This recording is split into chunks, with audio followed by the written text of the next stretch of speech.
अरे भांग पी के गांजा पी के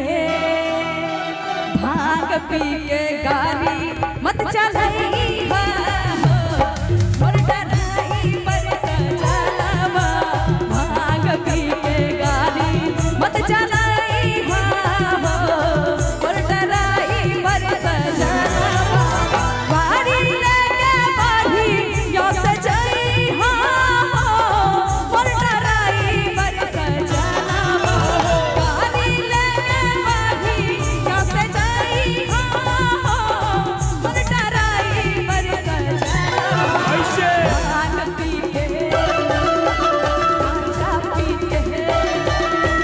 भांग पी के गांजा पी के भांग पी के गाड़ी मत चलाई मोर डराई पर सजलवा भांग पी के गाड़ी मत चलाई मोर डराई पर सजलवा ताली हो जाए जोरदार। वाह!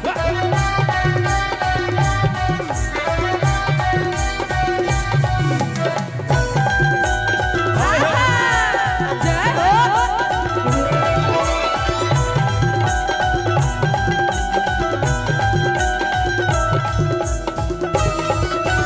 जय हो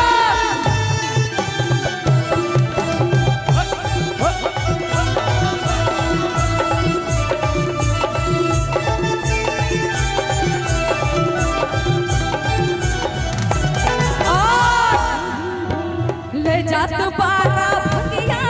भंगिया के चढ़ावे हो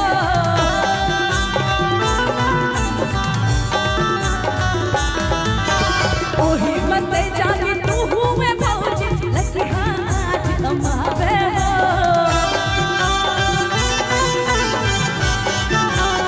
ले जात बारा भंगिया भंगिया के चढ़ावे हो ओही मते जानी तू हुए भौजी लगी हाथ कमावे हो दाएं बाएं देख के चलाई मोर डराई पर सजलवा दाएं बाएं देख के चलाई मोर डराई पर सजलवा क्या कहती हो पत्नी किस भाव में कहती है जरा थोड़ा मोबाइल को बंद करके थोड़ा डांस भी कर लीजिए ना है ना मेरा एनर्जी सब घुस गया डांस करने में क्या कहती है कि अरे ले जात बारा भंगिया रो अरे भंगिया के चढ़ावे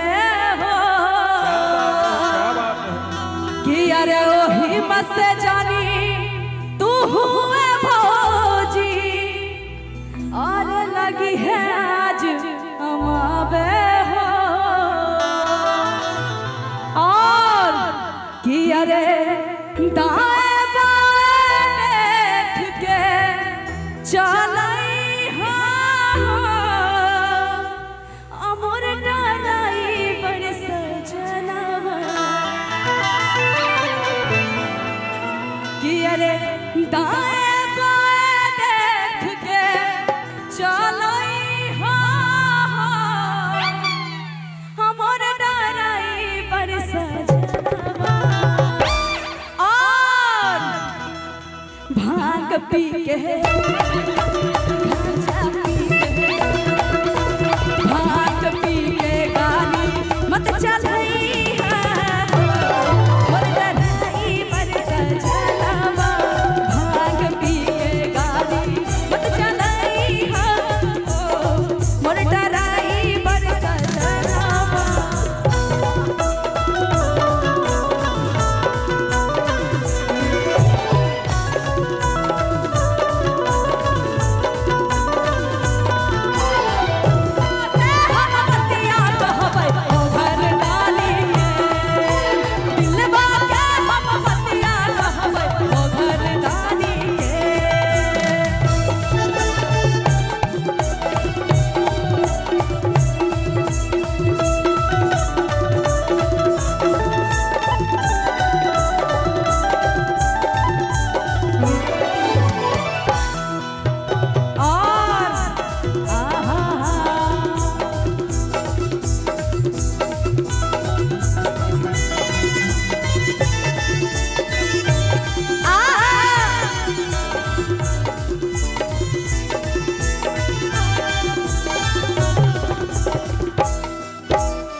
पी के गाड़ी मत चलाई मोर डराई पर सजनवा भांग पी के गाड़ी मत चलाई मोर डराई पर सजनवा भांग पी के गाड़ी मत चलाई मोर डराई पर सजनवा भांग पी के गाड़ी मत चलाई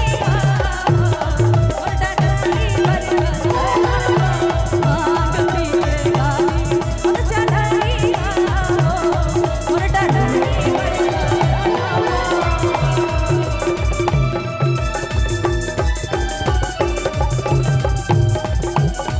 यो क्या बात है भाई, ताली हो जाए जोरदार जोरदार ताली।